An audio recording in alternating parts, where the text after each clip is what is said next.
Saudações a todos e dando sequência aos vídeos, hoje eu venho falar de um disco que foi lançado no ano que eu nasci, né? Ele saiu em fevereiro, né? O lançamento em fevereiro, e alguns meses depois eu nasci. Ele é muito importante não só por isso, porque eu tenho uma história meio engraçada com esse disco, né?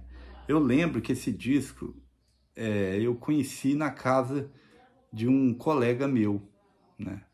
E esse disco eu nem gostava muito, porque eu também não conhecia, né? Ouvia alguma música ou outra. E eu estava numa fase de radicalismo, né? Eu gostando mais de cada dia mais de metal. Eu conheci esse disco na década de 90, entre 97 a 2000, nem lembro o ano direito. Mas eu fui na casa desse meu amigo, ele tinha o CD, né? E ele me mostrou o CD, colocou para me ouvir um dia lá. A gente sempre ouvia música na casa de colegas, né? E eu achei muito pop, não curti muito. Mas a melodia ficou na cabeça de algumas músicas, umas 3 músicas, ficou muito na minha cabeça. Então sempre quando eu ia na casa dele, eu falava, coloca aquele disco daquela banda. Eu nem conseguia falar o nome da banda na época. Coloca aquele disco que tem aquela mulher, aquele homem na capa, abraçados.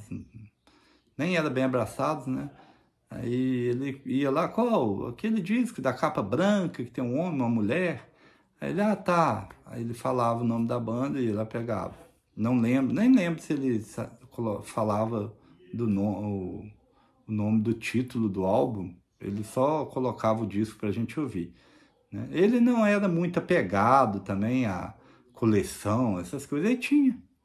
E ele não tinha metal. Eu lembro que ele tinha mais rock, né? Muita coisa ele me passou, porque por ele ser mais velho que eu, muita coisa ele me passou no início ali, que eu fui abrindo a mente, fui ouvindo depois, né? Algumas coisas que eu achava indo pro pop, não achava metal, não era true na época, né? E eu acabava não ouvindo, deixei passar muita música boa por causa do radicalismo de adolescente, de pré-adulto, né? E nesse disco, quando ele colocou para mim, eu fui gostando de acordo com o que eu ia lá e ouvia. E eu fui atrás. Primeira vez que eu tive esse disco foi em LP. Por incrível que pareça. Eu comprei esse LP, eu acho que em 2001 ou 2002, eu morava no Rio de Janeiro, trabalhava lá nessa época, né?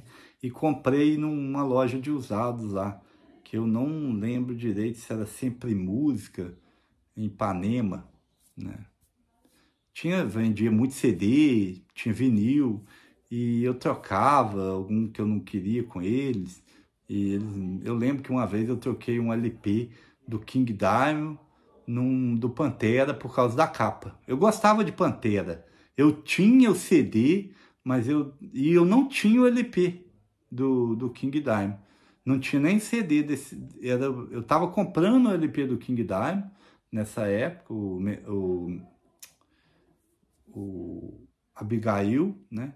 Aí quando eu cheguei lá, eu ainda voltei dinheiro, né? Só que ele falou, eu tenho um cliente para você está vendendo? Eu falei, não, mas o que você tem para trocar? Aí ele, dá uma olhada aí. Aí na hora que eu vi a capa do Pantera, né, aquela capa censurada, que em vez de ser, né, a furadeira na testa, era em outro lugar, né?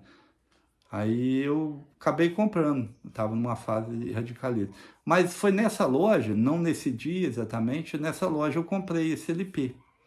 E esse LP veio para Cataguases comigo, eu emprestei para uma pessoa, ele nem sumiu, não me devolveu o LP. Depois eu comprei ele novamente em 2013, mais ou menos, em LP de novo. E quando eu comecei a desfazer dos meus vinis, eu fui atrás desse disco para comprar. Então tinha um amigo meu aqui em Cataguases que estava vendendo CDs dele tudo. Vendeu para um lojista de Belo Horizonte. E eu fui lá e comprei muita coisa boa dele. Inclusive, dessa banda, eu comprei uns 6 álbuns, né? Ele tinha uns 6 CDs dessa banda. Essa edição me chamou muita atenção. Estou falando da banda Fleetwood Mac, né? Com o álbum Rumors. Essa é uma edição dupla, né? Que tem muita coisa legal aqui no disco bônus, né? Tem Rogues e Outtakes e demos também, tem músicas demos, jam sessions. Então é um álbum muito bom, na versão dupla é legal. Nem sempre todos valem a pena, porque muitos é encheção de linguiça. Mas este álbum ficou muito bom, em versão dupla. Eu lembro que eu sempre quis ter o álbum, né, o principal. A mídia, o encarte, é um encarte bem recheado, né, muito bom. E esse meu amigo estava vendendo os CDs dele tudo, eu peguei muita coisa. Vai ter outras coisas que eu irei falar. Acredito que vai ter outras coisas que eu irei falar. O encarte, esse é importado. Esse meu amigo, ele tinha muito CD importado. E por incrível que pareça, ele passou pela fase do vinil. Depois que ele começou a vender os CDs dele tudo, ele começou a apostar em MD e fita cassete, porque ele gostava de gravar músicas. E hoje ele está voltando a comprar CD. Diz ele que vai comprar uns 300 CDs que são importantes para ele, né? E já começou, já deve ter comprado beirando uns 100. Que é um camarada que gosta muito de música. E ele viu que o negócio dele é a mídia física, original, esse negócio de ficar em stream somente, ou gravando em fita. A fita cassete é muito legal, mas ela jamais vai ter a qualidade do CD. Entendeu? A fita costuma ser meio abafada em alguns aparelhos, né? Mas o CD não. Até num aparelho ruim ele te dá uma boa qualidade. Pois é, galera, a história é essa. Esse disco ele me acompanha, já tive algumas vezes. Esse aqui eu espero que fique comigo por muitos e muitos anos, porque desde que não estrague, né? E agora eu não empresto mais para ninguém. E agora eu espero que ele fique pro resto da vida aqui comigo. Valeu, é isso aí, até uma próxima.